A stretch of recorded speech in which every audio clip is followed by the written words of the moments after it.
Hi, this is Tim from Moriel TV and Moriel Radio, here live with Jacob Prasch from Wellington, New Zealand.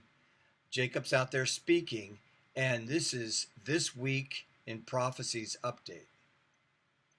Blessings in Jesus, dear friends. Wonderful to be with you.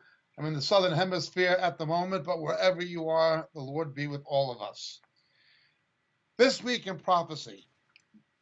Something we don't usually do is look at trends within the church. We usually begin with prophetic events in the Middle East and so forth. But this week, I'd like to look at a trend within the church. It's going ballistic on internet, on many websites, and many people are picking up on this, and we're getting questions concerning it. I'm certainly getting questions from people who want to know about this September 23rd hoax.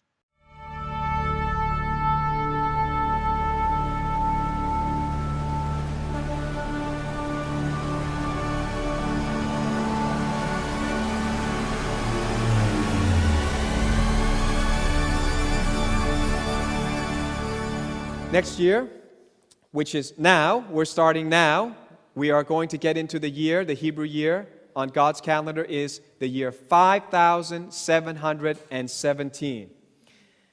5 is the number of grace. 777, I think you know, triple completion. May mean the completion of the age of grace. Also, we don't tend to write our years fully, neither do the Jews. They abbreviate it, so they don't usually say the 5, because it's always 5. 5 starts for 5,000. So they drop that, so the year on their system is the year 777. I mean, if God is into numbers, and if He likes patterns and prophetic things, which He evidently does, it's going to be the year 777, starting now. The year of the Messiah according to the Jews. Now, unfortunately, for the Jews who don't yet believe the New Testament and that the Messiah came the first time, they're going to be looking for the wrong Messiah. They will momentarily put their faith and trust in a counterfeit Messiah. But we pray for them that the gospel will reach them. But they believe this coming year, this year that we're in, is the year for the Messiah to show Himself. Revelation 12 says, now a great sign. Everyone say great sign. We might say, no sign has been called great in the Bible. This is called great sign. Mega sign. We might say this is the greatest sign because no other celestial sign has been given more attention and more detail. We gloss over it, we read it very quickly. We're not going to do it today. Let me show you why it's very important, because the time may be very soon. Well, the time is definitely very soon for this to be fulfilled. Now, a great sign appeared in heaven. A woman clothed with the sun, with the moon under her feet, and on her head a garland of 12 stars. This does not refer to a woman floating through the sky. The simplest, most literal interpretation of this is the constellation Virgo, which will have the sun at her head, the moon at her feet, and 12 stars, 9 from the constellation Leo, and a conjunction of Mercury, Mars, and Venus on her head. That makes 12 stars on the 23rd of September, 2017. Remember that date. 23rd of September, 2017. You know, the best-selling book, The Harbinger, which means the warning of judgments, they're reappearing again. There's 9 of them. But one of the ones that is reappearing is the understanding and the revelation of a biblical term called the Shemitah. Now, Rabbi Jonathan, what is the Shemitah? The Shemitah is an ancient mystery, goes back over 3,000 years to Moses, Mount Sinai, yet it is affecting everything from 9/11 to the rise and fall of the economy, to the crashing of the stock market, to the rise and fall of nations, everything from World War I, World War II, what is happening right now, and what will happen. It is the most precise, mind-boggling, biblical mystery, and it's coming true now. Now, when you talked about it in your book, The Harbinger, did you have any idea that this would so affect us today in our everyday life? I mean, and how big it is? I knew it was happening. I mean, at least in a certain period, but I had no idea that it didn't just happen then. It's been affecting us, every single one who's watching right now. It's affecting every life since the day we were born and the future. I had no idea until very recently how big it was. It's really mind-blowing. Okay, let's just start with basics. Yeah. What does the Shemitah mean? What does the word mean? The Shemitah means the release, but it could also mean, literally, it can also mean the fall or the collapse in Hebrew. It can also mean the shaking. And what it is this. In Mount Sinai, God gave this law to Israel. Every 7th year, you would have a Sabbath year, a year of rest. That rest was called the Shemitah. There was no sowing, no reaping of the land. And on the last day of the Shemitah, the day is called Elul 29 on the biblical calendar. On that last day, something unique happens. All credit is wiped away. All debt is wiped away. The financial accounts of the nation are wiped clean. Now, this was to be a blessing. But when Israel turned against God, the Shemitah comes back as a sign of judgment on a nation that is driving God out of its life. So this is where it affects us particularly today. So the thing is that the Shemitah affects, as you can see, the economy right away. It's today it would be a recession or a depression. I mean, and the Wall Street, it literally is the collapse of our financial realm. So what we're going to see So we're going to have a collapse that's not a blessing. We're going to have the judgment type of collapse. We have already seen it happen, and it's actually getting more specific. The last two Shemitahs have been so exact, so precise since 9/11, and we're coming up to another one as well. So what we're going to see, and this is what blew me away, is it has been affecting everything in our lives from really. There's no end to it. It's amazing, and it's precise, down to the days, the hours, even the seconds.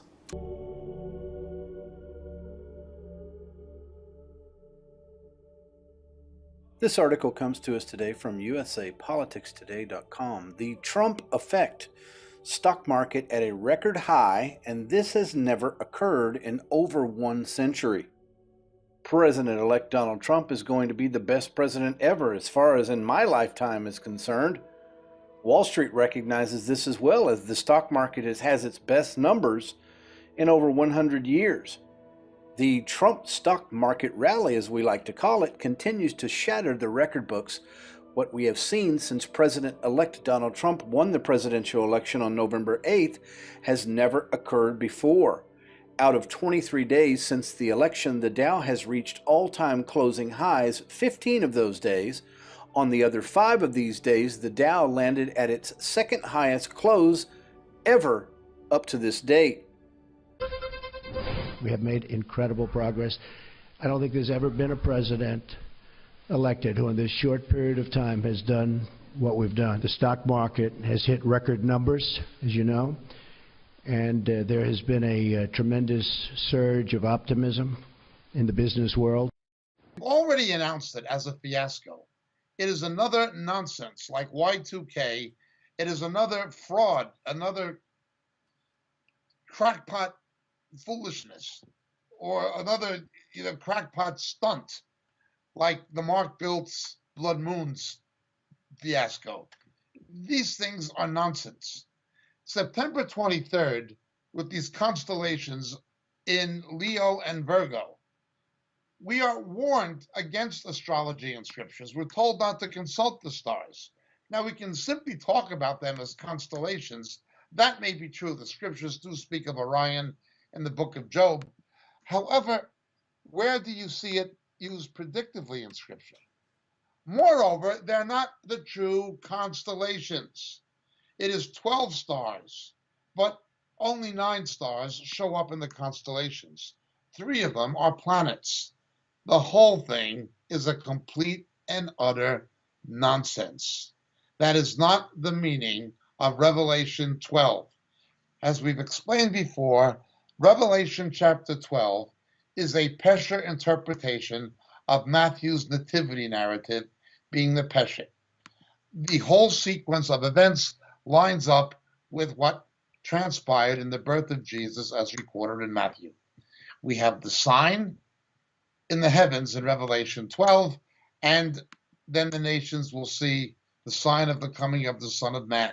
Well, we had a sign when Jesus was born in the Nativity. The dragon trying to kill the baby coming out of the woman parallels Herod trying to kill Jesus in anticipation of his birth. The man-child being rescued replays or recapitulates the rescue of Jesus to Egypt. The term for rescued in Revelation 12 being harpazoed. The dragon morphing into a serpent goes back to the dragon morphing into a serpent goes back to the book of Genesis, chapter 3. As we've said, Satan has two modes of attack, the dragon and the serpent, the persecutor and the deceiver. When Herod failed to kill Jesus, he became enraged with the woman and the rest of her offspring, the same as what we see in Revelation 12. As Herod killed the male babies in Bethlehem, that is a type, a picture of what Antichrist will do. We would refer people to our teaching tapes, the Jewish understanding of the Nativity and so forth, or the book, Shadows of the Beast, or Harpazo. We've dealt with these issues extensively. Again, the same people swallowing this September 23rd crackpot idiocy, and that's what it is. It's crackpot idiocy, are the same people who bought into the Mark Biltz con job of the blood moons when nothing happened. It's just the next nonsense. Now, the danger with things like this is that Christians become diverted and obsessed with it instead of putting the emphasis where Scripture does. As we pointed out 2 weeks ago, something of serious prophetic significance did happen in Jerusalem on the Temple Mount when for the first time in 2,000 years, in 2 millennia, a minyan, an official Jewish prayer service, took place on the Temple Mount, held by Orthodox Jews during the Islamic protest when they would not ascend the Temple Mount. Bearing in mind that by rabbinic law, halakha, Orthodox Jews are not allowed up there because they erroneously believe the Shekinah to still be present up there, which is of course not the case. The Shekinah is in the hearts of regenerate believers. What is the reality, however, is there is a provision in halakha, in rabbinic law, for Orthodox Jews to go up there, and that is if they're seeking to rebuild the temple. Adonai hu Elohim, Adonai melech, Adonai malach, Adonai imloch leolam va'ed. Kol od balevav b'nima, Adonai imloch leolam va'ed. Kol od balevav b'nima, nefesh yehudit homiya, ufatei mizrach kadima, ayin lezion sofia. Od lo avda tikvateinu, התקווה בת שנות 2000, להיותם חופשי בארצנו. גם הוא, כולם בואו צוף. להיותם חופשי בארצנו, ארץ ציון ירושלים. שלם אותם מקדימה. כל עוד בלבב בנימה, נפש יהודית הומייה, ופתי מזרח קדימה, עין לציון סופיה. עוד לא אבדה תקוותנו, התקווה בת שנות 2000, להיותם חופשי בארצנו, ירושלים, להיותם חופשי בארצנו.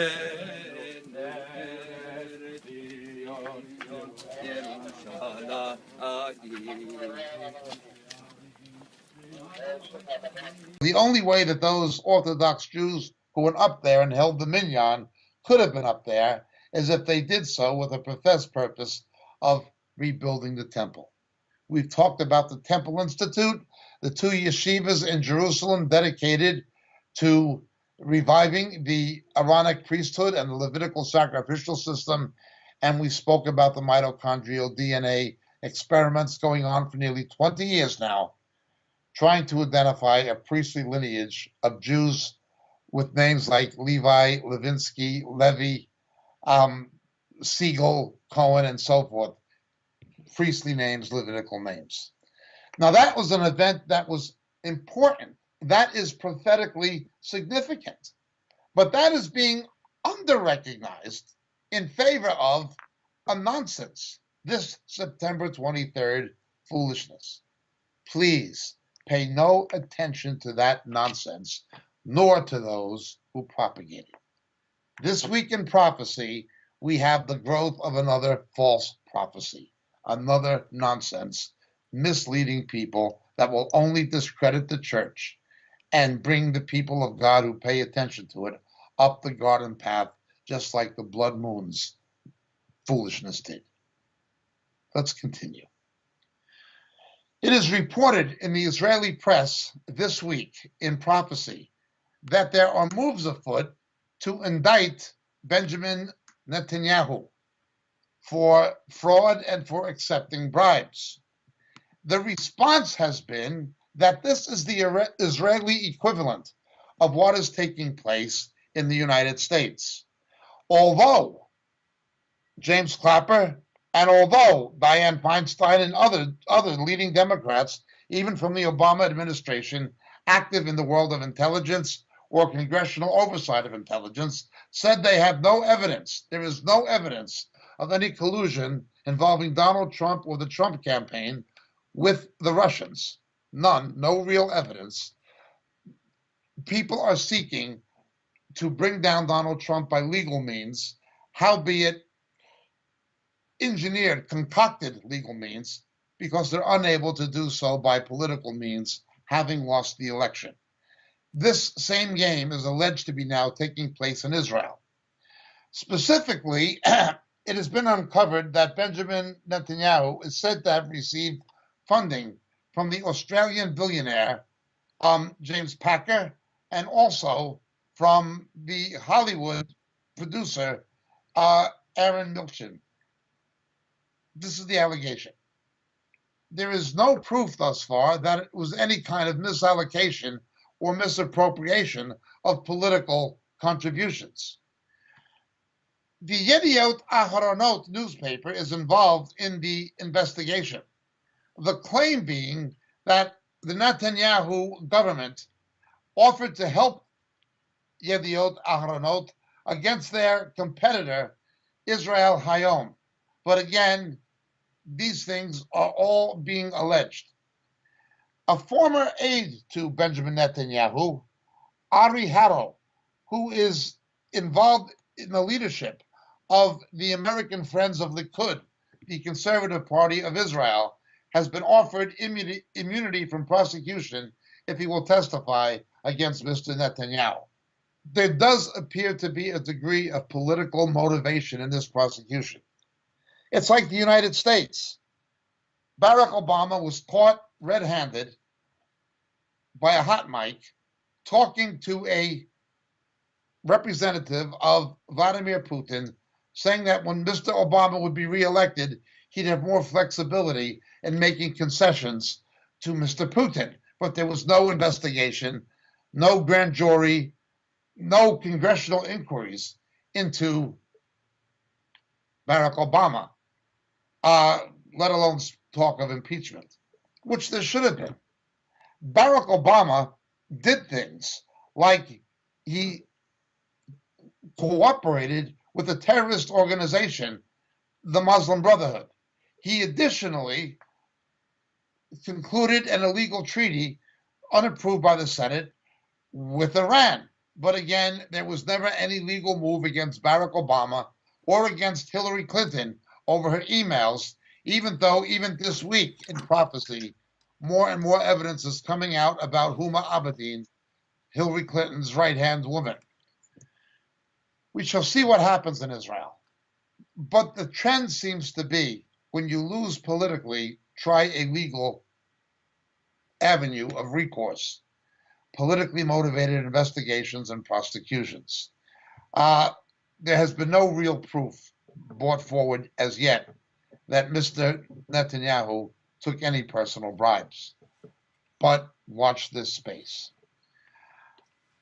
The Filipino government, backed and supported by the United States, has made gains against radical Islamic terrorist elements. Not only Abu Sayyaf, but others in Mindanao and in the Islamic areas of the southern Philippines. What is happening, however, is that Muslim children have been programmed, brainwashed into celebrating these terrorists as some kinds of heroes. The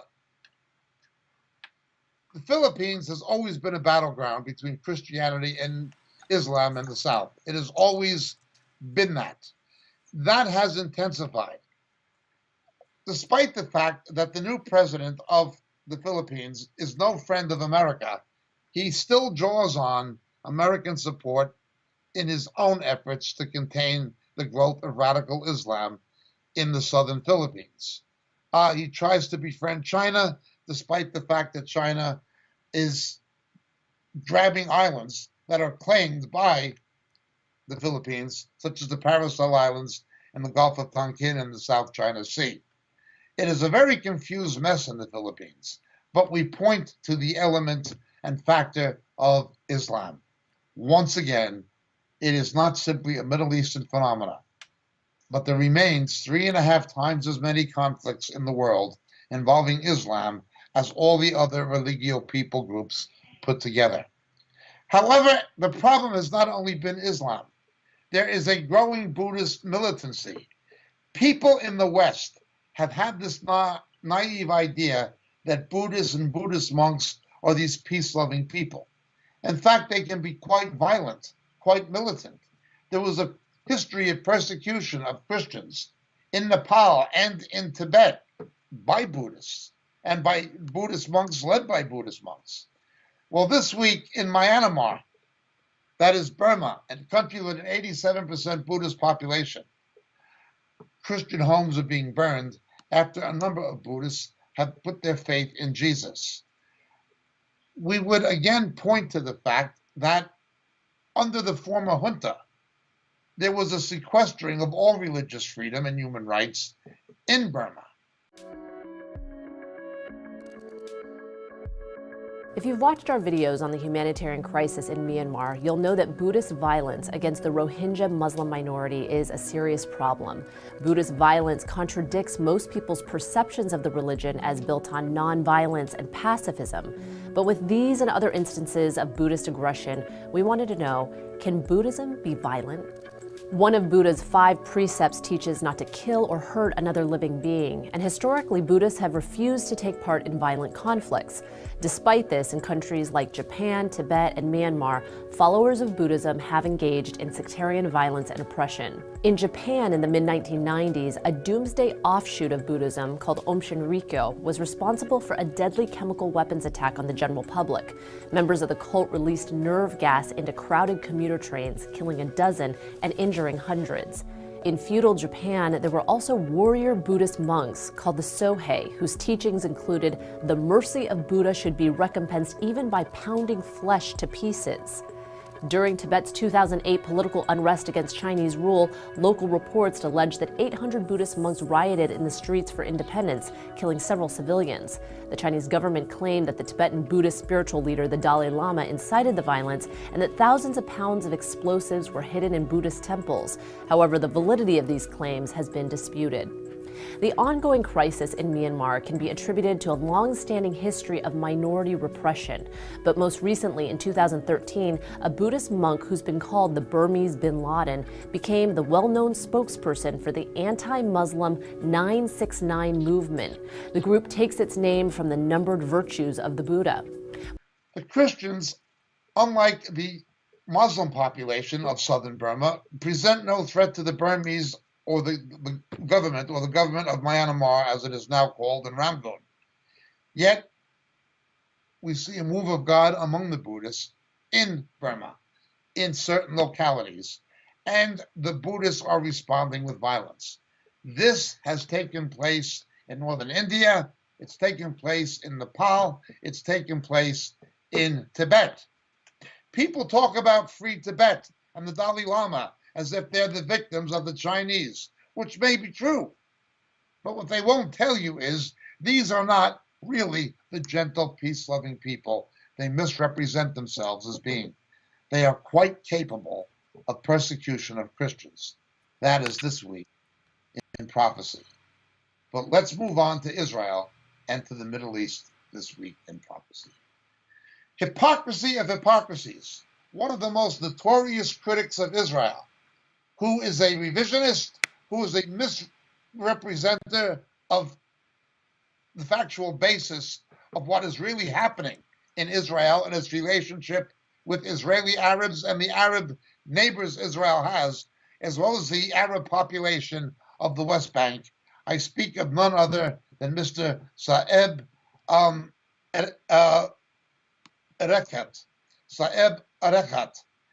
He is the most ardent critic of Israel imaginable as the chief negotiator of the Palestinian Authority, and he has been for some years. Well, he is suffering from pulmonary fibrosis. To whom is he turning for medical help, surgery, and the hope of a lung transplant? He's turning to the very Israelis he condemns as violating the rights and human rights of Arab Muslims, which is not true. Arab Muslims, even from Gaza, have been treated free of charge in Israeli hospitals, their lives being saved. Arab Muslims from Lebanon and now refugees from Syria receiving free medical treatment in Israeli hospitals, underreported by the secular media and totally ignored in the so-called Palestinian Arab Muslim media. But now Saeb Erekat, chief negotiator of the Palestinian Authority with the Israelis, is going to the Israelis for help. The very Israelis he denounces and decries with false accusations of violating human rights. Nothing could be further from the truth. If you want to see the violation of human rights of Arabs, go to Syria or look at what the Palestinian Arabs did to each other in the war in Gaza or the war they had in Lebanon against their own kind. Palestinian Arab Muslims killing other Palestinian Arab Muslims. The Israelis have never done to them what they have done to each other. This is a common practice. When they're in trouble, they go to the Israelis for help. After an automobile collision, an injured party was in serious trouble in the Razi Palestinian Arab Hospital in Jenin in the West Bank. The family wanted this victim of the accident collision transferred to a Jewish Israeli hospital where he'd have a much better chance of survival and a higher, more professional degree of medical treatment than is available in the West Bank. Now, the reason top medical care is not available in the West Bank is because of the misallocation of the budget and international aid given to the Palestinian Authority, which is being spent on pro-jihad propaganda and the subsidy of terrorists, as we'll look at a moment, instead of spending it on things like healthcare, for which it was intended by the donor nations. The Razi Hospital in Jenin refused to allow this transfer of the accident victim to an Israeli hospital. However, when Mr. Saeb Erekat is suffering from pulmonary fibrosis, he has no problem getting into an Israeli hospital. This is the reality of what really happens and what is happening this week in prophecy. The chief negotiator of the Palestinian Authority is going to the Israelis for medical help in a dire situation, looking for a lung transplant, because Muslim nations are not inviting him, and Arab Muslim hospitals cannot give the same quality of surgical or medical care because they are taking the money intended to help healthcare in hospitals and are spending it on hatred and the cause of anti-Israel jihad, directly and indirectly. Let us move on. coming to the United States now. I have said often, there is nothing more pathetic than a left-wing, self-hating Jew. Hi, I'm Ben Shapiro, and this is Reality Check. In 2008, American Jews voted overwhelmingly for Barack Obama. Even though Obama had spent large segments of his prior life hobnobbing with vicious anti-Semites like Jeremiah Wright and Rashid Khalidi, even though he had staffed his campaign with anti-Semites ranging from Zbigniew Brzezinski to Robert Malley, Jews turned out in droves for him. Sarah Silverman harangued young Jews into telling their grandparents that they were racist if they didn't vote for Barack Obama. Jeffrey Goldberg, President Obama's designated court Jew, a role he has never relinquished, informed Jews that they were racist if they feared Obama's positions on Israel. American Jews voted 78% for Barack Obama in 2008. After he was elected, Obama proceeded to undermine Israeli Prime Minister Benjamin Netanyahu. He forced Netanyahu to humiliate himself before thugs like the Turkish government, publicly condemn Israel's defense of itself during the Gaza war against Hamas while funding the Hamas unity government, repeatedly leak vital national security information that would have allowed Israel to strike Iran, and sign a deal with Iran that essentially foreclosed any possibility of Western attempts to stop Iran from going nuclear. And so American Jews voted 69% for Barack Obama in 2012. The question I'm most often asked, thanks to my kippah, is why Jews vote leftist. The answer is simple. The vast majority of Jews don't care about Judaism or Israel. They care about secular leftism, which is their actual religion. And the polls show this. American Jews are the least religious group in America. Only 41% say that their religion is important to them in their daily life, according to a December 2012 Gallup poll. Only 34% said they attend religious services at least monthly, compared with 65% of Jews who said they attended religious services seldom or never. 22% of Jews say they have no religion.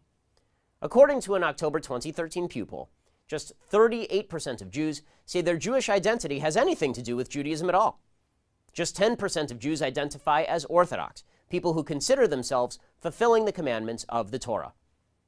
As for Israel, just 30% of Jews say they are very attached to Israel. Only 43% of Jews have ever been to Israel. And here's an amazing statistic. Just 40% of Jews believe that God gave Israel to the Jewish people. 27% say God didn't. Another 5% said they didn't know. And 28% said they didn't even believe in God. So, what does being Jewish actually mean to most Jews? Again, according to that Pew poll, 73% of Jews said it was about remembering the Holocaust. It isn't. Just 19% said it was about observing Jewish law. Only 28% said it was about being part of a Jewish community. Jews, in other words, are not religious. They are secular leftists who don't want to be labeled white people because they like being diverse and being able to enjoy the in-jokes at Woody Allen films. So, why is it a surprise that most Jews vote leftist? Most Jews aren't Jewish in any real sense beyond ethnic identification. They have nothing to do with Torah, the 5 books of Moses. They have nothing to do with the ethical system posited by biblical Judaism. They have nothing to do with the mitzvot, the commandments. They have nothing to do with Israel. Polling Jews on their politics is like polling anyone born Catholic on their politics. You're going to skew far to the left by including lapsed Catholics. And most Jews are lapsed Jews or never knew anything in the first place Jews. The Torah is not a left-wing document. It opposes abortion. It opposes same-sex marriage. It does not believe in a grand welfare system, but in private charity. It dictates belief that Israel was promised to the Jews and that the Jews have a responsibility to live ethically according to a very specific set of behavioral guidelines. Judaism is conservative in the modern parlance. Those who pretend to back both Judaism and left-wing values are betraying Torah Judaism, which is why while Jews vote 3-1 for Democrats, Orthodox Jews vote nearly 2-1 for Republicans. Now, there are older Jews who vote leftist because they remember the bad old days of country club Republicans who rejected them from the golf course, and they don't realize that things have changed pretty dramatically. There are older Jews who vote leftist because they remember the legacy of European Christianity that preyed on Jews for centuries, and they don't realize that American Christians are Jews' best friends, not the American left that stands by President Obama. But, by and large, most Jews vote leftist because they are upper middle-class agnostics with above-average levels of postgraduate education who believe that religion is a great ill, that biblical morality is intolerant and vicious, and that Judaism itself is passé. So, bottom line, Jews who care about actual Judaism don't vote leftist. And those who prioritize leftism don't vote Jewish. Please subscribe to our YouTube channel or click here to give a quick donation.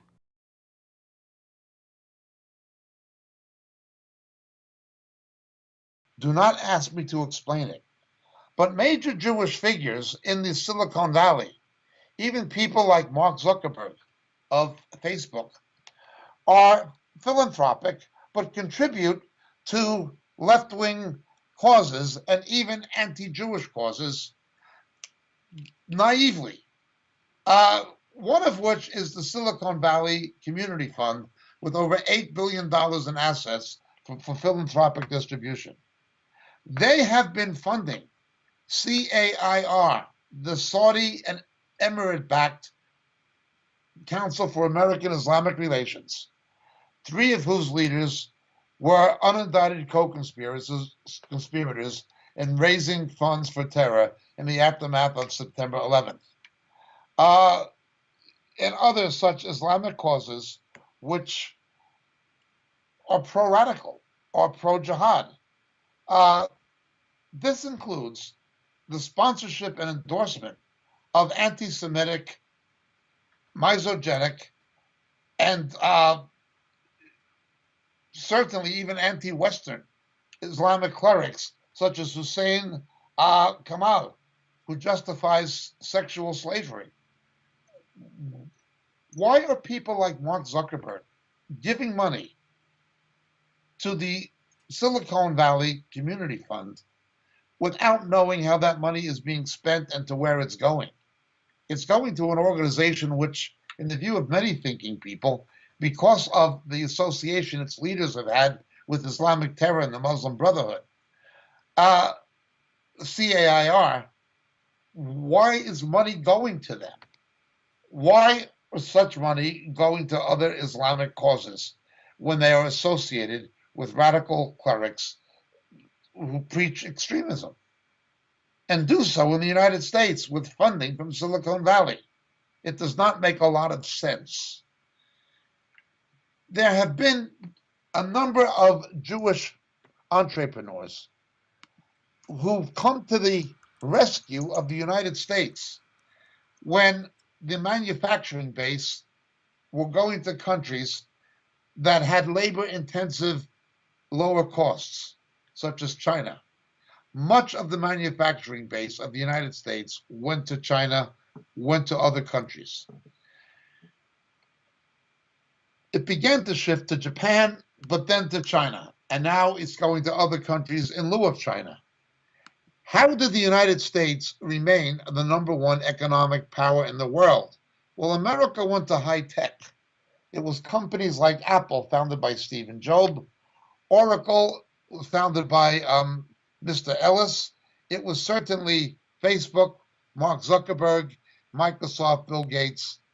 Probably about a third of these entrepreneurs, such as the Oracle founder, Mr. Ellis, and certainly Mark Zuckerberg, were Jewish.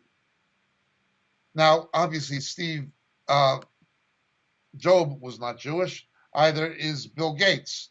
There were certainly absolutely non-Jews involved in the high-tech revolution, but there are certainly Jews who made a disproportionately handsome contribution to giving America control of the new economy, as America saw its manufacturing base drift to other countries with lower labor costs.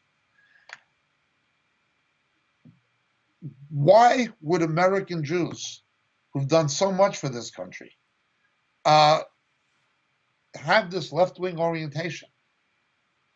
Jeff Bezos is not Jewish, the founder of Amazon, but he owns the left-wing, anti-Trump Washington Post. Why this left-wing orientation? Why? It does not really make all that much sense. Now, Mr. Bezos is not Jewish. However, he's certainly an entrepreneur. Why would he gravitate towards the party of high taxation? A party that can only hurt his own business interests and his capacity to create jobs and generate tax revenues through productivity instead of by just expropriation of higher taxes. Why are these people doing this? They're not all Jewish by any means. Not Jeff Bezos, certainly not the founders of Apple and so forth, but many of them are, and it just does not make a lot of sense. This Week in Prophecy, however, has seen something else take place. At Brandeis University, Professor Pascal Marot, what is with him? He sees radical Muslims as harmless, essentially seeking liberty from colonialism. This is naive and it is stupid. Such a person should not be, in any event, involved in higher education anyway, because he doesn't really know what he's talking about. Colonialism has nothing to do with it.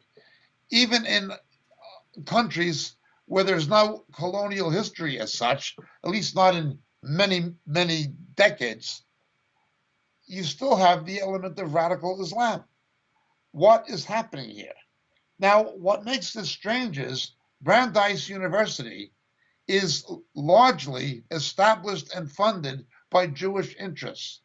The pathetic scenario of Jews behaving as if they hate their own people is utterly ridiculous. You are never going to buy the friendship of radical Muslims. When radical Muslims get money from you, they see this as Allah giving them victory in the jihad against you, that even the infidel has to come to them and pay them. They see this as paying the penalty for not being a Muslim. It is a doctrine of their religion. We've talked about this in the past. The infidel has to pay the Muslim because he's not a Muslim. Now, this is not talking about in Islamic countries. This is going on now in the United States and in Western countries. Why? Why are they doing this? Radical Muslims see this as paying the demi. They see it as demitude.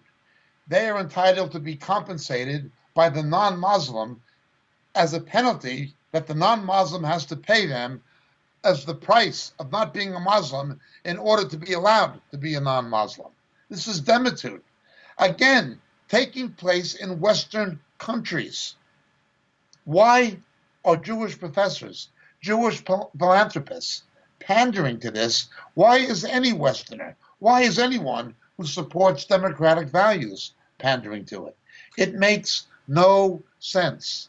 It would very much remind us of what was happening in the days of the pre-captivity Hebrew prophets who were warning, why are you going the way of the Assyrians? Why are you going the way of the Babylonians?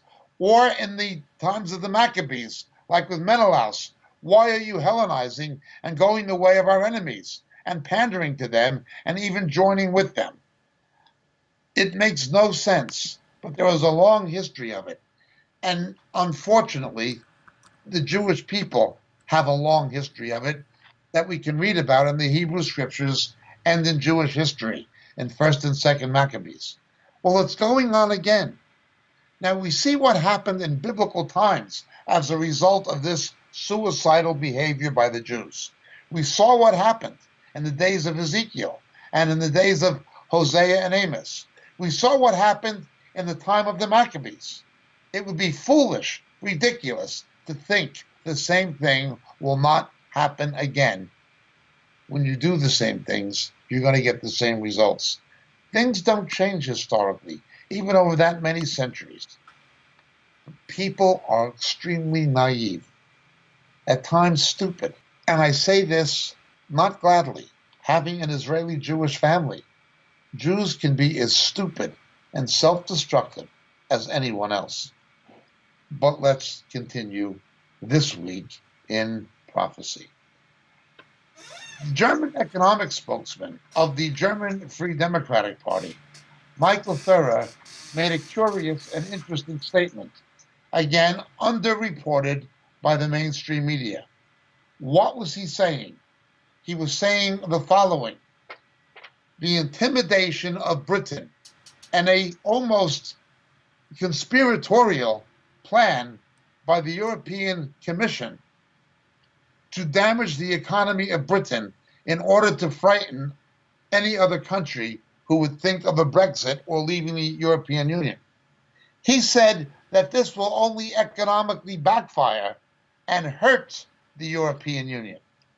Unfortunately, the European bureaucracy in Brussels, the Eurocrats, are largely socialists. They are parasitic. They live extremely large. They live, again, a parasitic lifestyle of salubriance at the expense of the European taxpayers while professing to be socialistic. They don't really have a strong sense of market realities or the realities of what takes place in the capital markets coming out of London, which is still the financial capital of Europe and Britain, of that side of the Atlantic. By hurting Britain, they're going to hurt themselves. The economies of Europe are in increasing trouble. This is particularly true in the banking sector. The British banking sector in London is vital to the other countries in Europe, even post-Brexit. Let's understand what is happening. The danger, among other things, and perhaps the foremost danger for continental Europe now, is non-performing loans. Non-performing loans. It is not only countries like Romania and Bulgaria and Hungary, former communist countries, that have underperforming loans of 10 to 20%, Croatia being another. It is countries such as Portugal, Italy, and the Republic of Ireland with underperforming loans of 10 to 20%. The overall level of underperforming loans, or non-performing loans, actually non-performing loans in the European Union is 5.1%. That is very high. These statistics come from the World Bank. They were released this week in Prophecy. The United States only has a 1.3% of loans that are non-performing. Japan, 1.5%. Europe, 5.1%. And it has reached as high as 5.7%. Cyprus and Greece alone have a 45 to 46% rate of non-performance. That is astronomical. Astronomical. And of course, it'll be for the European Central Bank, indirectly primarily the German taxpayers, and the European Commission to bail them out and to keep them solvent. Harming Britain and harming the British efforts to leave Europe on mutually beneficial terms in the negotiations for the final Brexit break, while they may be detrimental to Britain, they're going to be more detrimental to continental Europe. At least Michael Thurer has at last told the truth. The others, politically motivated, governed by often self-interest, are not saying anything. But these figures by the World Bank were released this week. They have a tremendously important and a frightening implication for the global financial system, particularly in continental Europe. Let's continue. This week in Prophecy. An increasing schism, a rift, is widening between conservative American Roman Catholics, traditional Catholics in the United States, and the left-leaning papacy of Pope Francis from Argentina. Two close confidants of Pope Francis have written articles highly critical of conservative traditional Catholics in the United States. Highly critical. It's denouncing them for their support of some of the policies of Donald Trump. It's condemning them for their alliances on social issues, such as opposing same-sex marriage with conservative evangelicals and others, but it carries the weight of the confidence, being confidants of the Pope himself. There is an increasing alienation between the Vatican and American conservative Catholics, most notably the Archbishop Cardinal of Philadelphia, but not only him. Expect this to increase. The Roman Catholic Church is fragmenting. The Atlantic is beginning to separate European Catholicism from the more conservative American Catholicism on certain social issues on which this Pope has been willing to compromise, including homosexuality. Again, this is significant. Now, when the Vatican begins to get in trouble, economically, or politically, or morally, what they generally do is they look for some other issue to divert the attention of the world and of the Catholic constituency. They look for some other issue. Don't be surprised that that issue becomes the Middle East. The Vatican has long tried to play a brokerage role in reconciling Israel with her Arab neighbors. This is not new, but they're going to have to do something. It is the standard way the Vatican does business. With the pedophilia scandals in the United States and elsewhere, what the Roman Catholic Church did was jump on the immigration bandwagon and begin opposing crackdowns on illegal immigrants from Latin America, trying to make it a moral social cause in order to divert attention away from their own immorality of protecting pedophile clergy. The Vatican always plays that way. They divert people by lighting a fire and taking people's attention to the real issue that is at hand. Well, this week in prophecy, the issues are heating up again, and they will continue to heat up, given the fact that you have a pope who has caved in effectively on homosexuality. Here's some breaking news right now. It comes from the papal aircraft. Pope Francis making a significant statement showing conciliation to gay priests and gays and lesbians all around the world. Josh, we've just gotten the bulletin from the aircraft. Yeah, again, this is in Pope Francis. This is a man who spent his life in service, and it was thought that perhaps his election was in part because he represented the churches reaching out to the disenfranchised. That has included women and gays, and in speaking for a little over an hour and answering questions with the press corps in Italian, and it says relaxed, often laughing and joking with him, he says not only will the role of women in the church be more prominent and important, this is also what he had to say, in specific about gay priests. If someone is gay, and I'm quoting, if someone is gay and he searches for the Lord and has goodwill, who am I to judge?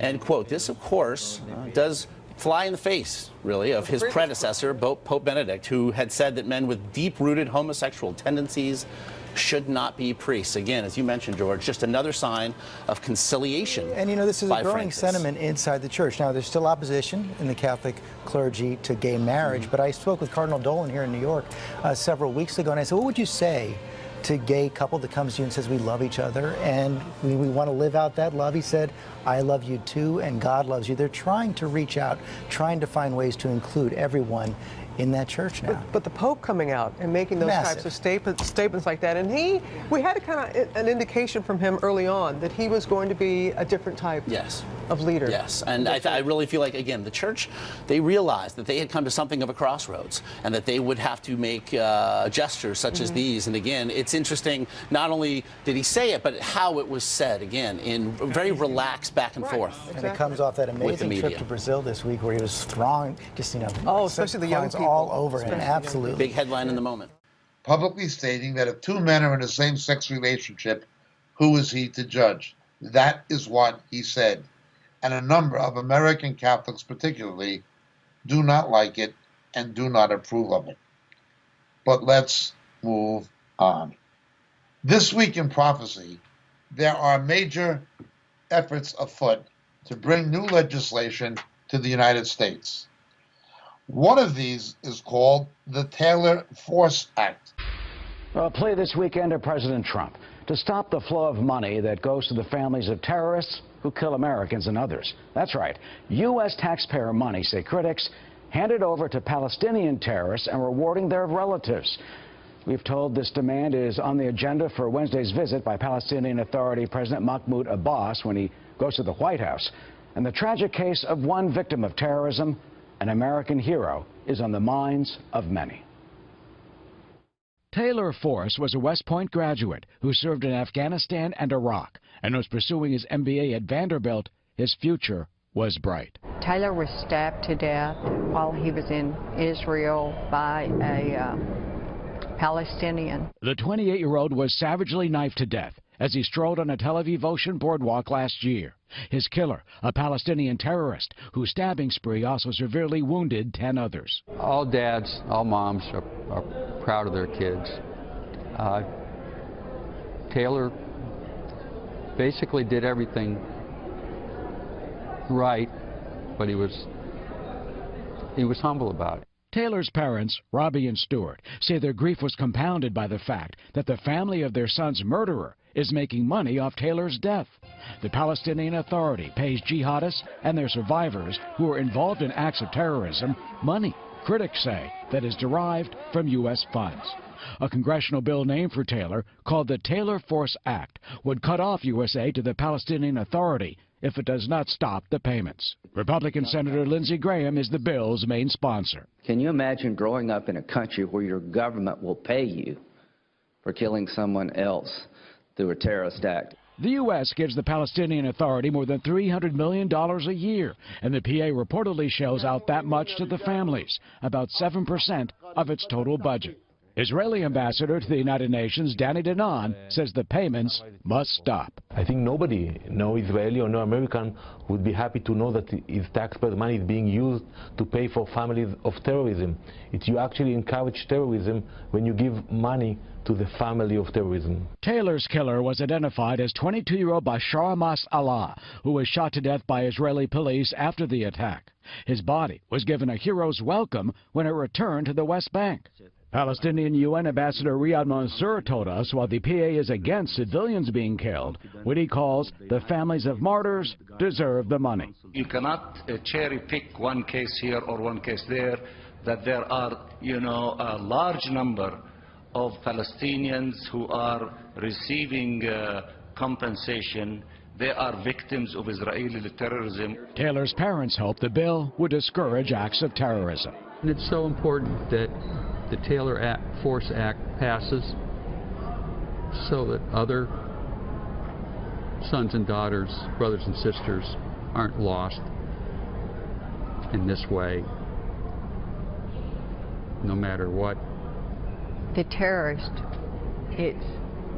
we Just never thought that we would be in this position, so we want to reach out to people. Well, Senator Graham says President Trump will sign the Taylor Force Act if it lands on his desk. But so far, passage remains uncertain. That's because, as of right now, not one Democrat in Congress supports it. But the bill's supporters hope that soon will change as more people consider the cause of Taylor Force and so many others like him. That would stop the United States from giving economic aid to the West Bank and Gaza as long as they continue paying jihadists and terrorists for attacks against Americans and Israelis.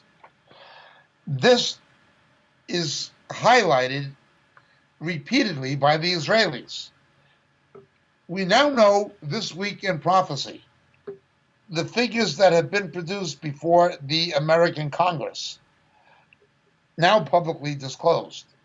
The Palestinian Authority designates half of its budget,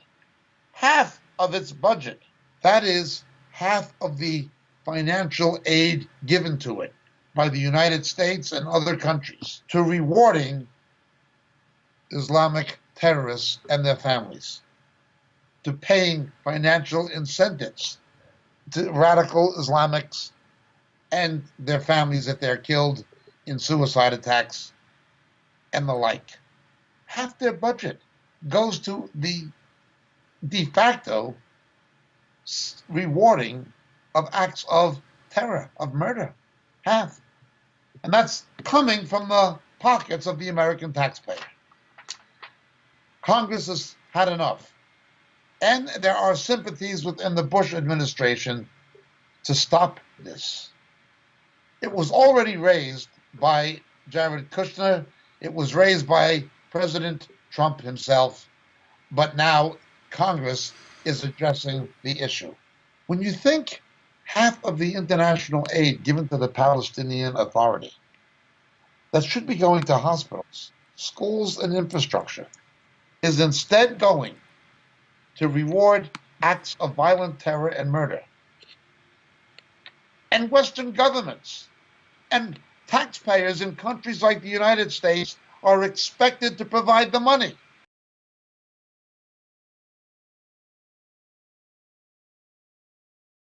If I told you that Palestinian terrorists receive a governmental monthly salary and that that salary is much more than the average salary of a Palestinian worker, you would probably think I was crazy. But this is exactly what is happening. The Palestinian Authority is funneling annually hundreds of millions of dollars to terrorists and to their families. In 2016, that amount came to $300 million, according to figures available in the Palestinian Authority public budget. The PA institutionalized sponsoring terror against Israel, with approximately 7% of their annual budget allocated to the cause of rewarding terrorism. How does one get a pay raise in this system? The longer you spend in prison, the more you're paid. In other words, the worse the crime, the more the cash.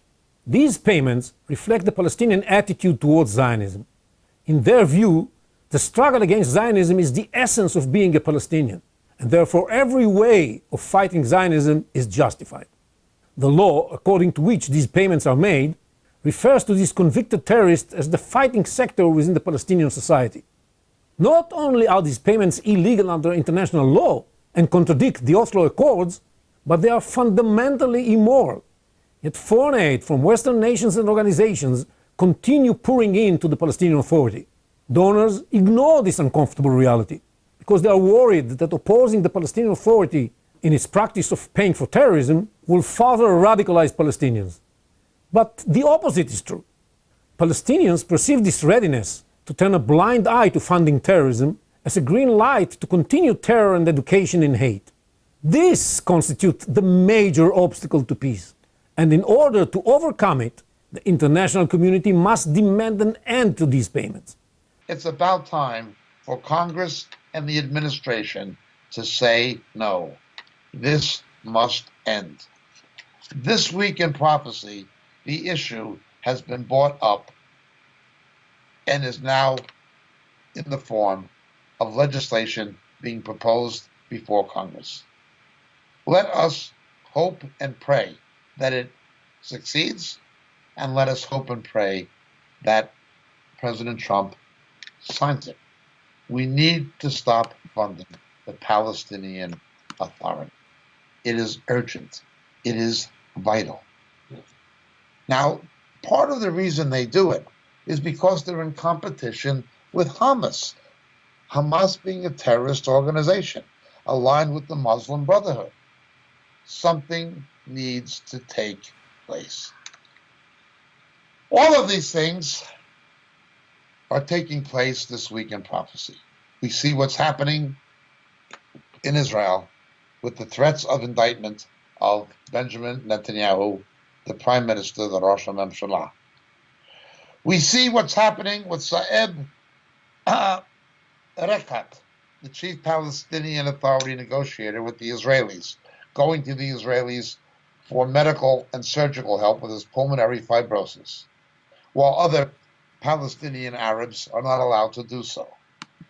We see what is happening in Congress now in response to the misallocation and misappropriation of financial aid given to the Palestinian Authority being diverted to rewarding people for committing acts of jihadist, radical Islamic terror.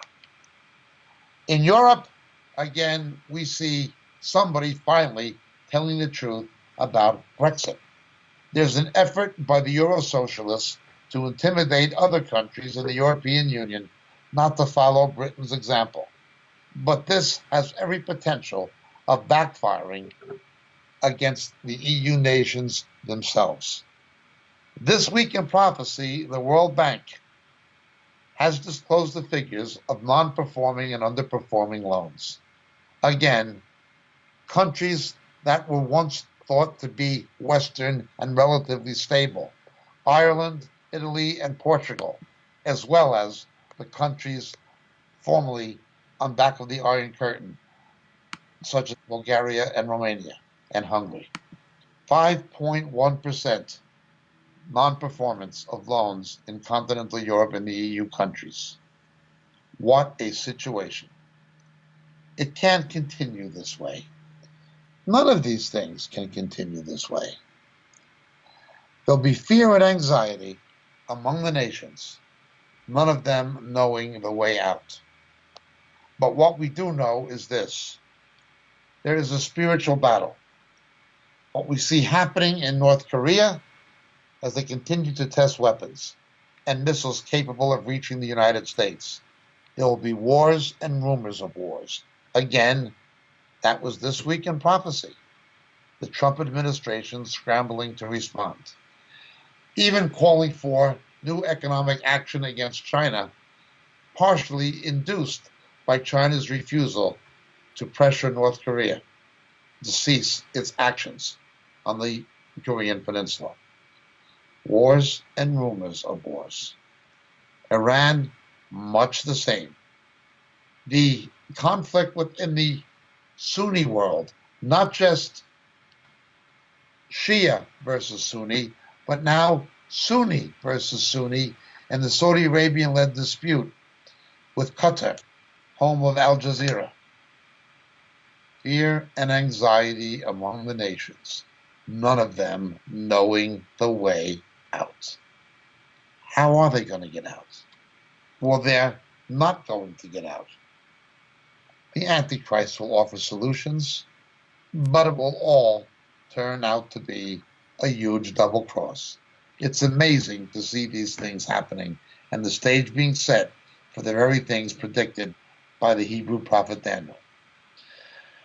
Well, again, the United States and Great Britain, to a degree, are having a period of limited respite. We urge our listeners to continue to pray for Mr. Trump. No, I'm not completely satisfied with him, but he is consistently appointing more conservative judges who are constitutionalists. Let's pray they don't turn out to be their traitors as other Republican judges appointed by Ronald Reagan and the Bush family have been. I'm disappointed in certain aspects of Mr. Trump's policies thus far, but he's under tremendous pressure and tremendous attack, including from the rhinocrats, the Democrats in his own party who sit on the wrong side of the aisle. The Mormon, Jeff Flake, senator of Arizona, being one who's leading the charge. John McCain being another. Obviously, Susan Collins from Maine being another still. Let us remember that the Democrat Party and its left-wing leanings, and people like Chuck Schumer and others like Nancy Pelosi, they are no better than the Bush loyalists in the Republican Party. They are no better than Jeff Flake or Susan Collins. Susan Collins is not pro-life. They do not share any kind of moral values aspired to by the evangelical support base that brought Mr. Trump and Mr. Pence to office. The battle rages. What we see happening in the corridors of power in America and Britain are a reflection of the conflicts taking place in the heavenlies. Please continue to pray for Mr. Trump. And we would urge our friends in Great Britain and elsewhere to pray that God removes Theresa May. Great Britain needs and deserves a Brexit Prime Minister who is a conservative, not a hypocrite and a loser. This is very serious. There are moves afoot led by Tony Blair to try to reverse Brexit. That must not be allowed to happen. Whatever the political efforts people make to preserve the democratic will of the people in Britain or America, the most important issue is always going to be the prayer of God's people. All of these things this week in prophecy. My name is James Jacob Prasch, speaking to you from Wellington, New Zealand. God bless. Speak to you next week. Please avail yourselves of the Bible teaching and expository material on Moriel TV. God bless.